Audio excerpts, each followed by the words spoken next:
हरियाणा प्रदेश में पुलिस का खौफ अब खत्म हो चुका है। ऐसा हम इसलिए कह रहे हैं क्योंकि हरियाणा के हिसार में गुरुवार को एक ऐसी वारदात हुई जिसने सभी के मन में डर पैदा कर दिया। 57 साल के सब इंस्पेक्टर रमेश कुमार की कुछ बदमाशों ने ईंट और डंडों से पीट पीट कर हत्या कर दी। ये घटना न केवल पुलिस विभाग के लिए बल्कि आम जनता के लिए भी चिंता का सबब बन गई है। लेकिन सवाल यह है कि क्या पुलिस का रौब अब खत्म हो गया है? क्या अब अपराधियों का ऐसा मनमाना रवैया चलेगा? चलिए विस्तार से समझते हैं पूरी वारदात। दरअसल घटना स्थल ढानी श्यामलाल की गली नंबर 3 की है, जहां रमेश कुमार अपने परिवार के साथ रहते थे। परिवार के अनुसार गुरुवार रात लगभग 10:30 बजे कुछ युवक गाली गलौज और शोर शराबा करने लगे। इस शोर शराबे को सुनकर रमेश कुमार घर से बाहर निकले और युवकों को डांटते हुए उन्हें गली से भगा दिया। ये देखकर लोगों को लगा कि मामला शांत हो गया, लेकिन करीब 1 घंटे बाद वही युवक कार और 2 पहिया वाहनों में वापस लौट आए। इस बार उनका रवैया और भी आक्रामक था। उन्होंने रमेश कुमार के घर के सामने गाली गलौज करना शुरू कर दिया।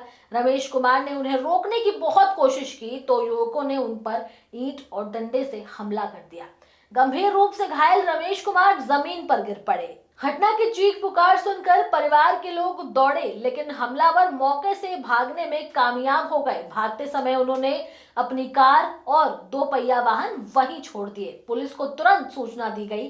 रमेश कुमार को अस्पताल ले जाया गया, जहां डॉक्टरों ने उन्हें मृत घोषित कर दिया। पुलिस ने घटना के तुरंत बाद आरोपियों की पहचान और गिरफ्तारी के लिए टीमें गठित कर दी। इस मामले में पहले ही एक आरोपी को हिरासत में लिया जा चुका है और उससे पूछताछ की जा रही है। आरोपियों की तलाश के लिए पुलिस लगातार दबिश दे रही है। नई सब्जी मंडी चौकी इंचार्ज राजवाला ने बताया कि परिजनों के बयान के आधार पर आगे की कार्रवाई की जाएगी। शव को फिलहाल सिविल अस्पताल में पोस्टमार्टम के लिए भेज दिया गया है। हिसार की ये घटना स्पष्ट रूप से दिखाती है कि पुलिस का रौब अब कमजोर पड़ता जा रहा है। पहले सिर्फ आम नागरिक पर हमला हुआ करता था, लेकिन अब अपराधी एक अनुभवी सब इंस्पेक्टर पर खुलेआम हमला कर रहे हैं। ये दर्शाता है कि अपराधी को अब पुलिस की धमकी या हस्तक्षेप से कोई भी डर नहीं है। वो खुलेआम उन्हें चुनौती दे रहे हैं। ये घटना ये भी संकेत देती है कि स्थानीय प्रशासन और पुलिस का मनोबल कमजोर पड़ता जा रहा है और अपराधियों के मन में कानून को चुनौती देने का साहस बढ़ रहा है। यदि प्रशासन और पुलिस ने तुरंत सख्त कदम नहीं उठाए तो ये प्रवृत्ति और तीव्र हो सकती है। विशेषज्ञ और नागरिकों का भी ऐसा मानना है कि ऐसी घटनाओं से निपटने के लिए प्रशासन को सख्त और निर्णायक कदम उठाने होंगे।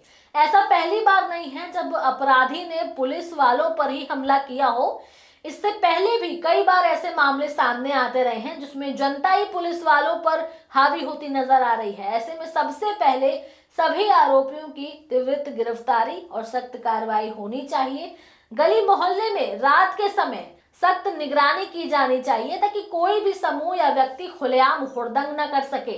पुलिस विभाग को पर्याप्त संसाधन और मनोबल देने की आवश्यकता है ताकि पुलिस अधिकारी अपने दायित्वों को सुरक्षित और आत्मविश्वास के साथ निभा सकें। जब अपराधी खुलेआम पुलिस अधिकारी पर हमला कर सकते हैं तो ये संकेत भी देते हैं कि समाज में अनुशासन और सुरक्षा का स्तर गिर रहा है।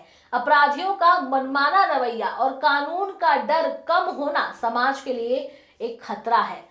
भले ही हरियाणा के कार्यवाहक डीजीपी ओपी सिंह गुंडे बदमाशों को चूहा समझते हो, लेकिन अब वो अपराधी भी अपने पर फैलाने शुरू कर चुके हैं। क्या हरियाणा पुलिस इतनी कमजोर पड़ गई है? इस मामले पर प्रशासन और पुलिस को तुरंत कार्रवाई करनी होगी, न केवल आरोपियों को गिरफ्तार करने के लिए बल्कि ये भी संदेश देने के लिए कि कानून और व्यवस्था की सुरक्षा अब भी मजबूत है। आप लोगों का इस पर क्या कहना है, आप भी हमें कमेंट सेक्शन में जरूर बताएं। इसके साथ ही हमारे चैनल न्यूज टाइम को सब्सक्राइब करें, लाइक करें, शेयर करना ना भूलें। नमस्कार।